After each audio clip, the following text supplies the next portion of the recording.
Okey, bismillahirrahmanirrahim. Assalamualaikum guys, korang bersama-sama lagi dalam YouTube channel aku Afif Azman. Terima kasih kerana menonton.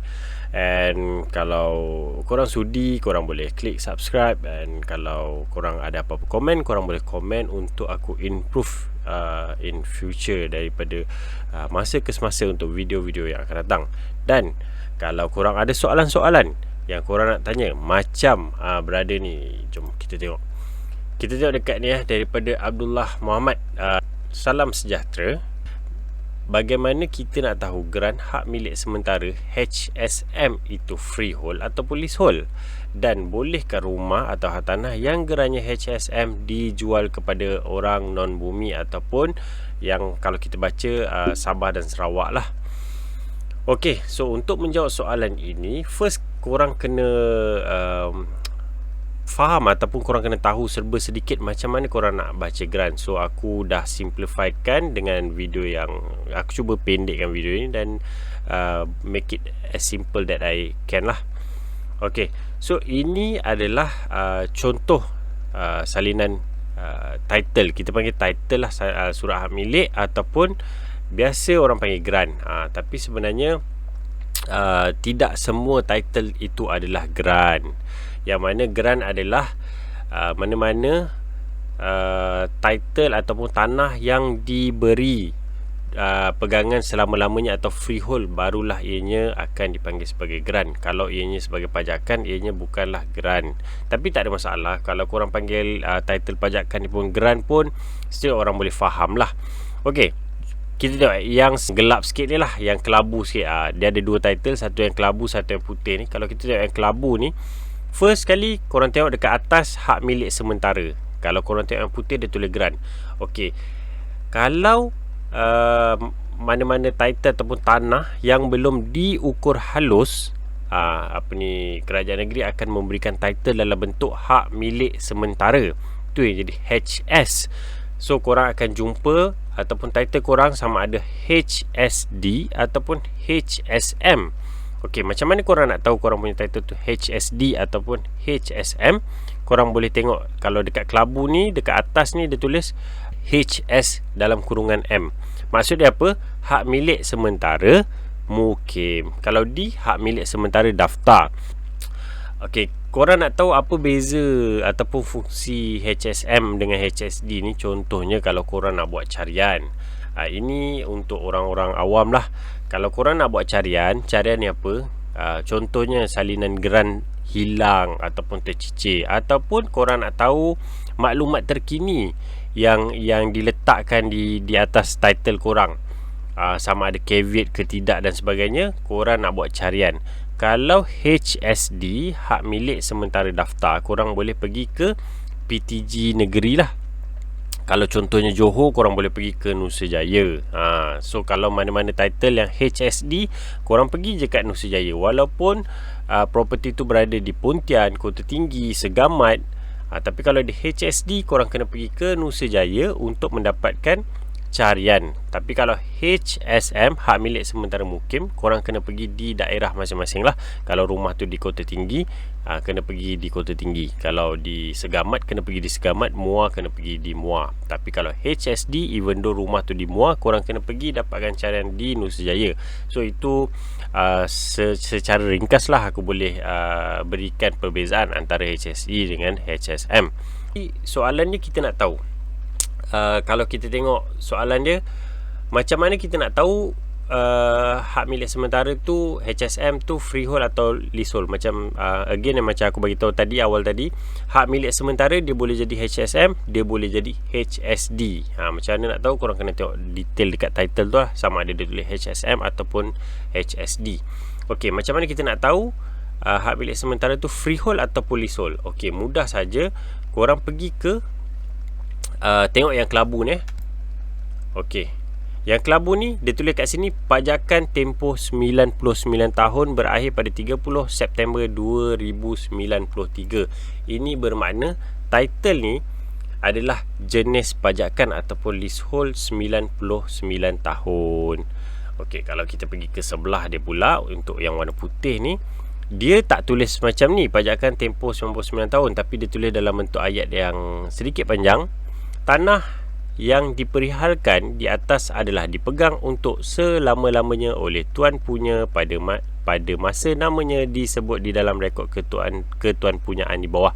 Maksudnya siapa-siapa yang nama dia ada dalam title ni, dia dapat memegang tanah ini ataupun harta tanah ini secara selama-lamanya.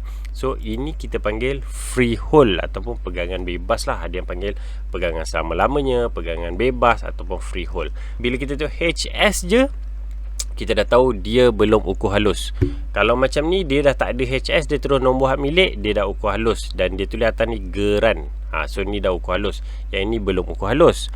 Okey, lepas tu kita nak tahu dia sama ada dekat mukim ataupun daftar. HS kurungan M, ini dekat mukim. Nak dapatkan carian dia dekat mana, korang kena pergi daerah tu sendirilah. Kalau macam ni, dia adalah jenis daftar, so nak dapatkan kat mana, kena pergi dekat Nusajaya. Ini kalau kat Johor lah.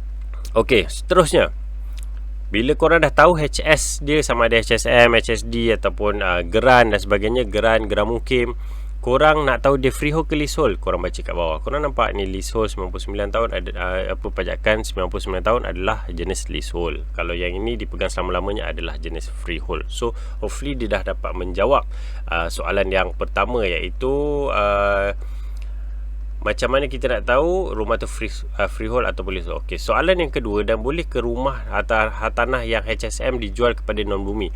Okey, aku jawab, kalau HSM ni tak ada masalah nak jual pada non-bumi ataupun bumi ataupun Melayu, tak ada masalah. Cuma kita nak kena tengok, kalau dekat yang Kelabu ni, korang boleh tengok pengisytiharan Rizab Melayu di dalam kawasan tanah Rizab Melayu lah.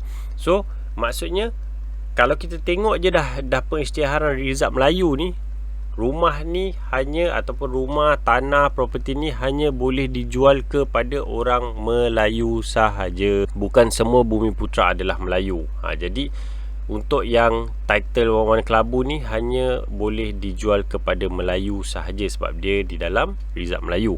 Sebab HSM sahaja dia tidak menentukan sama ada dia boleh jual ataupun tidak boleh jual kepada non-bumi. HSM dia tak menentukan itu. So kalau kita nak tahu macam mana, kita kena pergi tengok dekat sebelah belakang dia.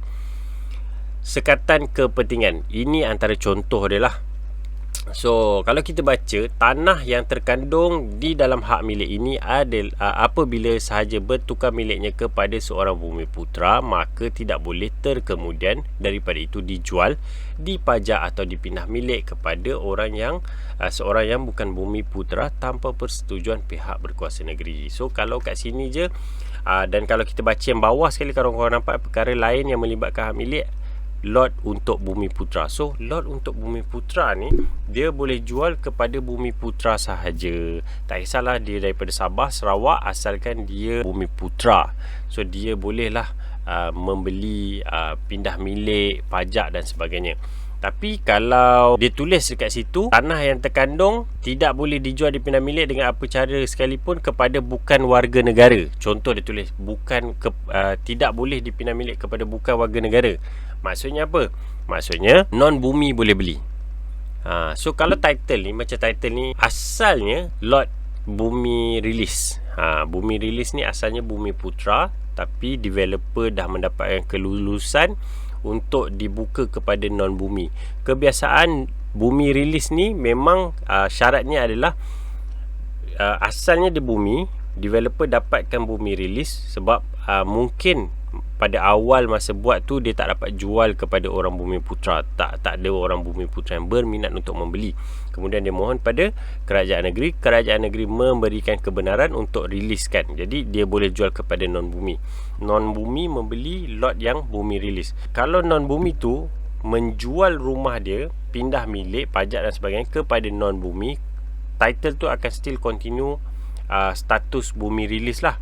Tapi kalau dia menjual, dia non-bumi, let's say dia China ataupun India, non-bumi putra, menjual rumah itu kepada orang bumi putra pada lot yang asalnya adalah bumi rilis, secara automatik lot itu akan berubah menjadi lot Bumi Putra. Ini yang kalau korang fahamkan betul-betul, dia tulis tanah yang terkandung di dalam hak milik ini apabila sahaja bertukar miliknya kepada seorang Bumi Putra, maka tidak boleh kemudian dijual, dipajak atau dipindah milik kepada orang yang bukan Bumi Putra tanpa persetujuan pihak berkuasa negeri. Kita tidaklah cakap absolut tak boleh.